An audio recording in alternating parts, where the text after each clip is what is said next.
is a talk with Amy North by Jocelyn Joy Thomas. Today, Amy wants to talk about the topic of spirit guides and how they work with their incarnates. So let's begin. I'm going to connect to Amy now.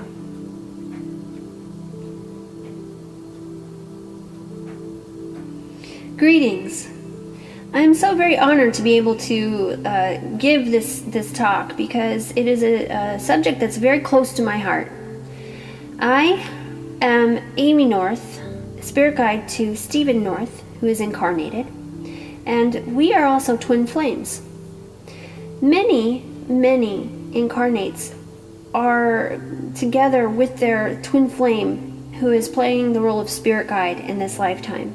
And it's a very special union. It's also one that's occurred for a very long time, where the twins will take turns in different lifetimes and stay on the other side. The other one will stay as a spirit guide, because who better to do that job? But let us talk now about what that job is and what it consists of.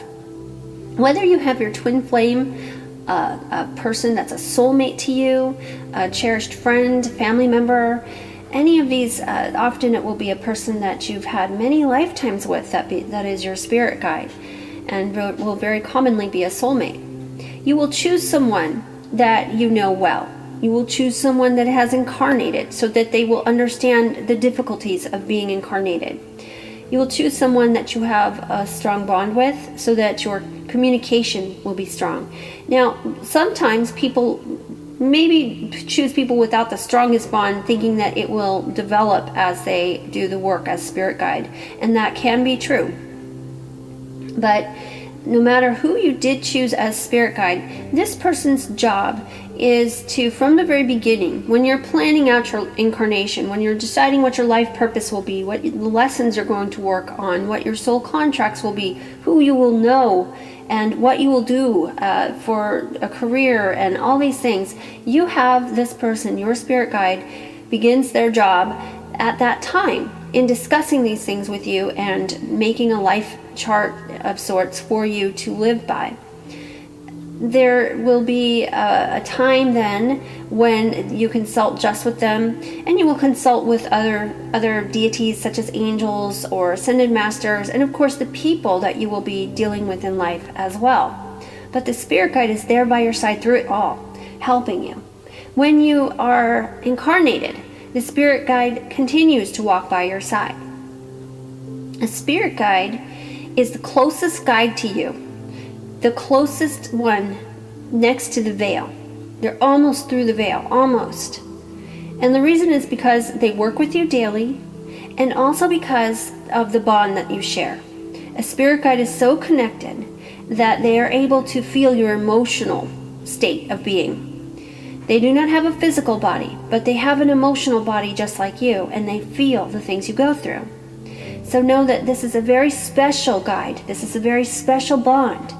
And that due to the fact that they have incarnated before and they know what it's like, they certainly understand you. They understand what you're going through.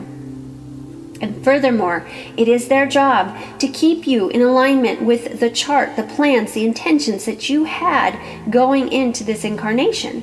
So it is their job to help by sending signs and by nudging you, by helping you through dream work, through meditation, through various ways in which they send other people onto your path.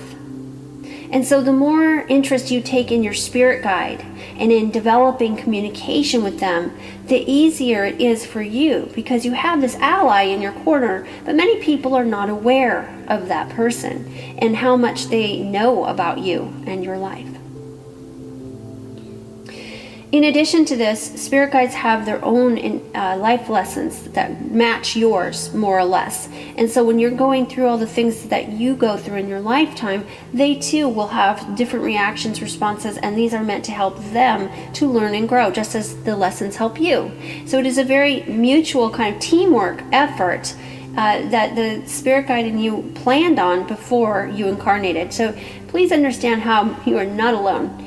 Not only do you have a spirit guide, you have a team of guides, but this spirit guide heads up that team and is a very, very important member to your life And the more you spiritually develop, the more you'll be able to open up the channels of communication with this guide, and to have a free-flowing exchange, and to be able to develop your way of communicating, your language with your guide. For some, it might just be dream work. For others, it will be signs, such as animals crossing your path, or hearing a certain song on the radio.